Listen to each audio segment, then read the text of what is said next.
look at me. I got the cool suit.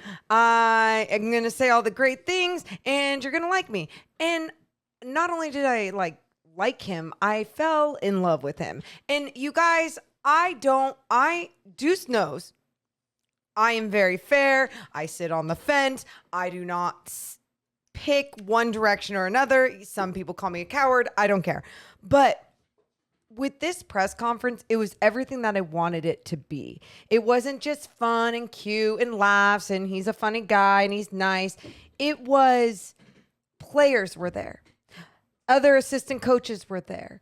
The buzz in the room was like hope was there. I know. Whether this is dramatic or not, that is just how I feel after today. Take a temperature. Someone get this. Give me a COVID test. Are you feeling okay, huh? Are you good? You got that COVID fog going on? Wait, why? Am I too I'm positive? just from you? Okay, From you? Yeah. Um, Facts. Yeah. Morgan, Mike Brown's a charismatic guy. Yeah. And I've always said, winning a press conference in Sacramento, I mean, what do you say? You talk about the defense. You talk about changing the culture. When you've been through so many coaching changes over the last 16 years, some of these, it's kind of like white noise. It's like, I've heard this before. Yeah. I've heard this before. Now go see it. And part of that today is yeah, absolutely. Now you just have to go do it. There's a portion of the fan base that'll be really excited by what they heard from Mike Brown today. And I get it. And we're going to go over it. But there's going to be another part of the fan base that's just yeah, I mean, I've heard all this stuff before. I've heard coaches. Fair. How many coaches have come to Sacramento since Rick Adelman was let go in 2006? They didn't renew his contract and talked about improving the defense. Every one of them. Every coach goes into town and talks about fixing the culture. Every one of them. So I get that part of it. Now, I walked away kind of feeling the same way you did. Okay, today. which is normal from you. Yeah, you know me. I can be optimistic at times. It's a roller coaster ride with Deuce Mason. Here. Yeah, I mean, that's what happens. Tough life. But, of course, he said all the right things. I think how he said it, he was charismatic, right? Yeah. He had some jokes in there. But some of the stuff you point out, I love the fact that who was right in front of me? Davion Mitchell. Davion Mitchell sitting right in front of me. That was cool. Then you see Terrence Davis roll through, Rashawn Holmes, De'Aaron Fox. Yep. It was cool to see some of the players there and just listening. You know, the coaches behind us. All the basketball ops people. I mean, it was definitely a packed house. Yeah. And I think you leave going, this guy has an idea of what exactly he wants. He's not coming in here going, yeah, we'll see. In fact, here's what Mike Brown had to say about his approach with the Sacramento Kings. One of the main reasons that I was brought here was to bring some leadership in a lot of different areas. I've been with a lot of different teams in my 30 years, and I've experienced what I believe is something that can get organizations over the top, not just in 1 year, but year in and year out, and that's having a winning culture. So my job is to lead in that area. Every organization out there, in my opinion, has a soul, And the stronger that soul is, the better that organization will be. A strong soul, in my opinion, equates to a winning culture. And there's 3 areas that I'm going to really focus on to get that right. 3 areas that I'm going to lead in to get that right.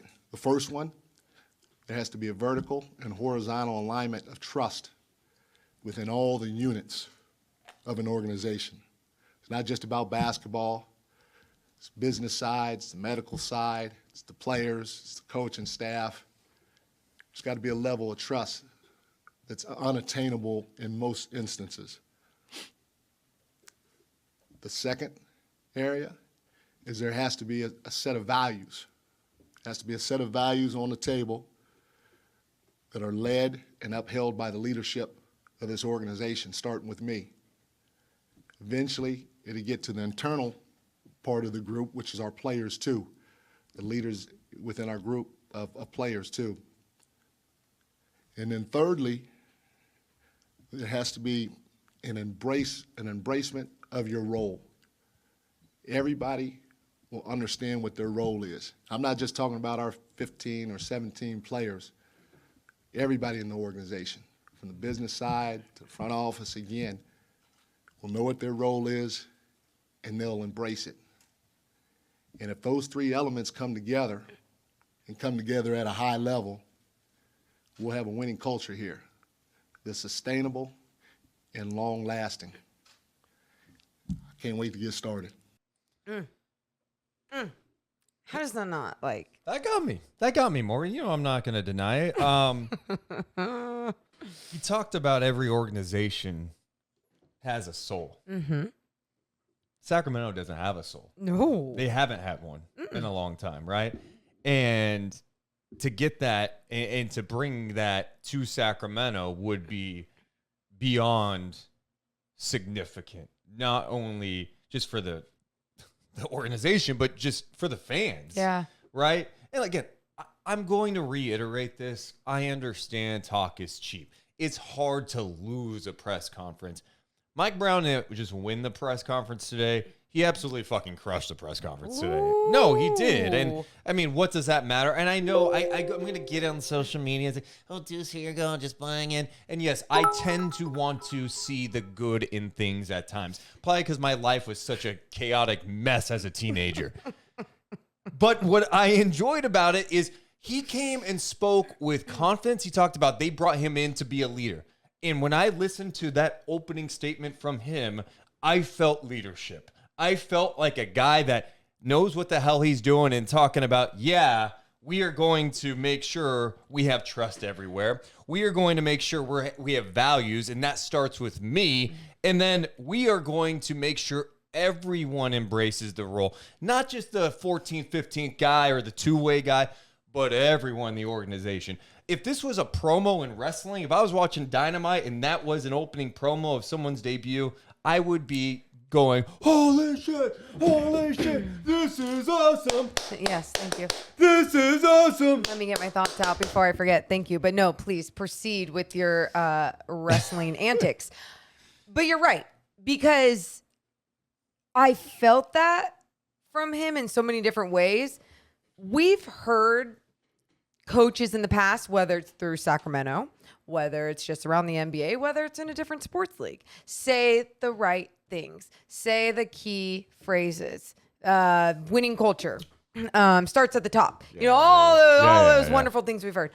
You could feel that Mike Brown means what he says. And why do I say that? Why am I saying it so confidently? Like, I know that for a fact, unless he's a really good actor and somehow like, no. His reputation is fantastic, how he is as a human being. And then you could feel that coming through his words, the way that he was delivering his words, not only to the room, but commanding the room's attention in just such a confident way, right? And the way he was doing that, you guys, he was just being genuine. He was just being real. He just is coming from a winning culture, from all these things that he was just preaching. He just came from that. So now he understands how to bring that along. Now, things can go wrong if everyone doesn't buy into their roles or play their parts or buy into a winning culture in the system and trust each other. That is how things will get effed up, right? But from what you're hearing from Mike Brown, he has the right recipe to give this organization to build a winning culture.